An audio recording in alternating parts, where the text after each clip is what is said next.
കൊല്ലം നിലമേലിലുള്ള ശ്രീ ധർമ്മശാസ്ത്ര ക്ഷേത്രത്തിൽ മോഷണം 3 കാണിക്ക വഞ്ചികൾ കുത്തിത്തുറന്ന നിലയിലാണ് കണ്ടെത്തിയത്.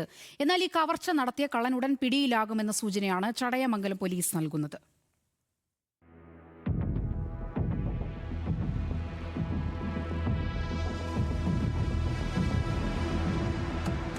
നിലമേൽ ജംഗ്ഷനിൽ സ്ഥിതി ചെയ്യുന്ന ശ്രീ ധർമ്മശാസ്ത്ര ക്ഷേത്രത്തിൽ കഴിഞ്ഞ ദിവസം പുലർച്ചെ 2 മണിയോടെയാണ് മോഷണം നടന്നത്. മതിൽ ചാടിക്കടന്ന് അകത്തെത്തിയ കള്ളൻ തിടപ്പള്ളിയിലും ക്ഷേത്രത്തിന് മുന്നിലും വെച്ചിരുന്ന 3 കാണിക്ക വഞ്ചികൾ കുത്തിപ്പൊളിച്ച് അതിലുള്ള പണം കൈക്കലാക്കിയ ശേഷം ഓഫീസിന്റെ മേശയിൽ സൂക്ഷിച്ചിരുന്ന പണവുമെടുത്താണ് കടന്നുകളഞ്ഞത്.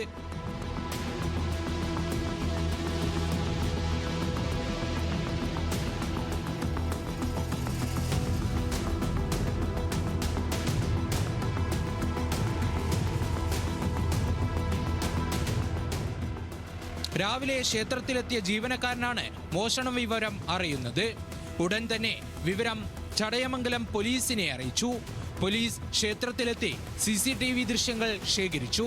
കൗണ്ടറിന്റെ ഭാഗത്ത് വരുന്ന CCTV ക്യാമറകൾ നല്ലതുപോലെ പിടിച്ച് തിരിച്ചു വെച്ചിരുന്നു. പിന്നെ അതിനകത്ത് കുറച്ച് നാശനഷ്ടങ്ങൾ വരുത്താൻ പുള്ളി ശ്രമിച്ചിട്ടുണ്ട്. കുറച്ച് കഴിഞ്ഞ് പുള്ളി അങ്ങ് പോവുകയും ചെയ്തു. അതാണ് CCTVയിൽ നമുക്കറിയാൻ കഴിയുന്നത്. അപ്പോൾ ഈ നിരന്തരമായ ഈ മോഷണ ശ്രമത്തിനിടയിൽ ഒരുപാട് നഷ്ടങ്ങൾ പണ്ട് നമുക്ക് സംഭവിച്ചിട്ടുണ്ട്. അതുകൊണ്ട് അന്നിരുന്ന സജിസാറായ സർക്കിൾ ആണ് പറഞ്ഞത് ക്യാമറ വയ്ക്കാൻ പറഞ്ഞു. ക്യാമറ വെച്ചതിന് ശേഷമാണ് നമുക്ക് ഈ കള്ളന്മാരെ പിടിക്കാനായിട്ട് പോലീസിന്റെ ഭാഗത്ത് നിന്ന് നല്ലൊരു എഫർട്ട് ഉണ്ടായത്.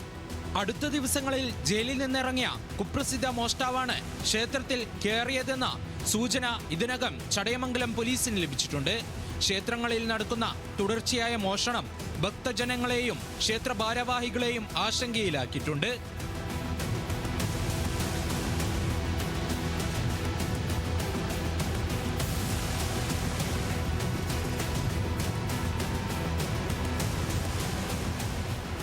ന്യൂസ് മലയാളം, കൊല്ലം.